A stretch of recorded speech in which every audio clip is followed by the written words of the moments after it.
स्वागत है आपका हॉरर ड्रीम्स यूट्यूब चैनल में। अगर आप नए हैं तो इस चैनल को भी सब्सक्राइब कर लें और हमारे बेल आइकन को ज़रूर दबा लें ताकि हमारी वीडियोस की नोटिफिकेशन आप तक ज़रूर पहुंचे। The curse of Blackwood house. Neil और सोफिया अपनी दो बेटियों एम्मा जो कि 12 वर्षीय और लूसी जो कि 8 वर्षीय के साथ न्यूयॉर्क से कोलोराडो के छोटे शहर ब्लैकवुड में आ गए थे।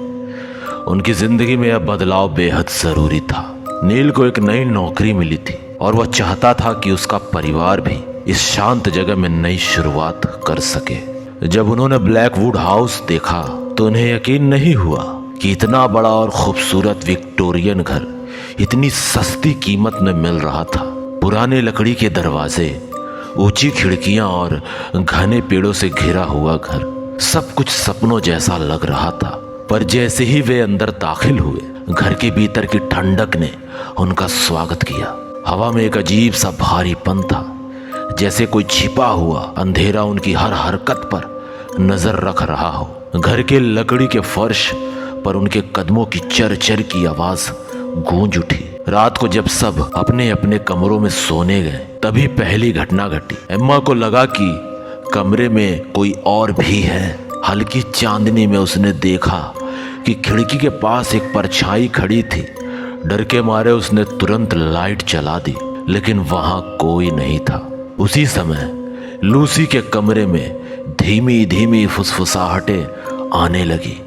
सोफिया जब देखने पहुंची तो लूसी गहरी नींद में थी, लेकिन जब सोफिया ने उसकी अलमारी खोली तो अंदर से ठंडी हवा निकली और हल्की सी परछाई कमरे में फैलने लगी। कुछ अजीब था, यह बहुत अजीब। अगले दिन नील ने स्थानीय लोगों से इस घर के बारे में पूछताछ की। जब उसने एक बूढ़ी महिला से ब्लैकवुड हाउस के बारे में पूछा तो वह कांप गई। बूढ़ी औरत ने धीमे धीमे स्वर में कहा, तुमने अगर खरीद लिया, तुम्हें यहाँ नहीं रहना चाहिए। यह घर लोगों को निगल जाता है।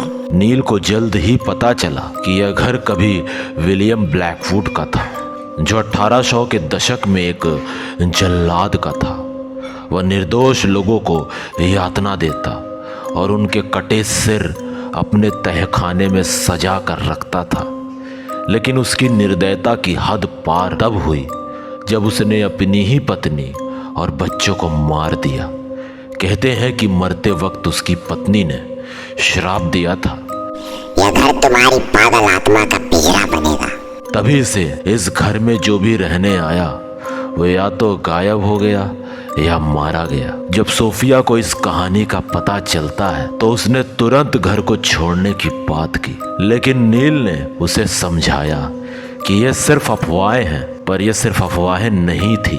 रातें अब और डरावनी होने लगी थी। एम्मा ने सपने में देखा कि कोई उसके कान में फुसफुसा रहा था, तुम सब मरने वाले हो। सोफिया ने बाथरूम के आईने में देखा कि उसके पीछे खून से सना एक चेहरा झांक रहा था। नील को लगा कि कोई उसे बिस्तर से नीचे खींच रहा है। एक रात सोफिया सो रही थी जब उसने किसी की भारी सांसें महसूस की। जब उसने आंखें खोली तो छत पर अंधेरे में 2 चमकीली आंखें उसे घूर रही थी। अचानक कोई अदृश्य शक्ति उसके ऊपर झपट पड़ी और उसने एक काली छाया को अपने शरीर पर महसूस किया। नीचे हॉल में टेबल पर रखी कुर्सियां अपने आप उलटने लगी। लूसी ने अपनी गुड़िया को दीवार से बातें करते हुए देखा। जब सोफिया ने दीवार की ओर देखा तो वहां खून से एक हाथ की छाप बनी हुई थी। अब सबको यकीन हो गया था, यह घर किसी बुरी शक्ति से भरा हुआ था। अब घर ने अपनी असली रंग दिखाने शुरू कर दिए थे। लूसी अचानक आधी रात को गायब हो गई थी। पूरा घर छानने के बाद वह तहखाने में मिली, दीवार की ओर मुंह करके बैठी हुई। जब नील ने उसे छुआ तो उसने गहरे और डरावने स्वर में कहा, तुम यहाँ मरने आए हो। घर की दीवारों पर खून से लिखे निशान उभरने लगे। भाग जाओ वरना अगला नंबर तुम्हारा ही होगा। रात में नील को महसूस हुआ कि कोई अदृश्य शक्ति उसे घसीट रही थी। जब उसने चीखने की कोशिश की तो उसका मुंह अपने आप ही बंद हो गया था। सोफिया के शरीर पर गहरे नाखूनों के निशान उभर आए। जब उसने आईने में देखा तो उसकी परछाई उसके ठीक पीछे खड़ी ही होकर हंस रही थी, पर उसका खुद का चेहरा पूरी तरह भय से जकड़ा हुआ था। नील ने फैसला किया कि अब वे घर छोड़कर चले जाएंगे, लेकिन जब उन्होंने दरवाजा खोला तो अपने आप बंद हो गया। घर ने उन्हें कैद कर लिया था।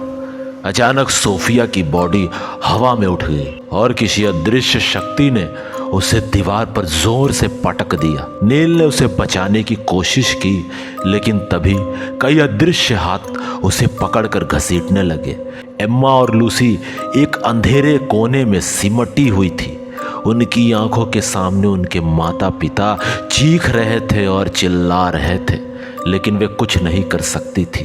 तुम हमारी दुनिया में आ चुके हो, अब तुम्हारी आत्माएं कभी मुक्त नहीं होंगी। और फिर घर में अंधेरा छा गया। अगली सुबह जब पुलिस पहुंची तो ब्लैकवुड हाउस पूरी तरह खून से सना हुआ था, लेकिन नील, सोफिया और उनकी बेटियों का कोई निशान नहीं था। पुलिस ने जब तहखाने का दरवाजा खोला, वहां 4 नई परछाइयां हिल रही थी। उनकी आंखों में सिर्फ अंधकार था।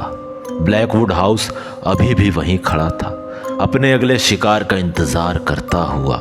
क्या तुम इस घर में रहने की हिम्मत करोगे? अगर आपको हमारी कहानी पसंद आई हुई हो, हमारे YouTube चैनल हॉरर ड्रीम्स को अभी सब्सक्राइब कर लें और अपना प्यारा सा कमेंट्स ज़रूर करें।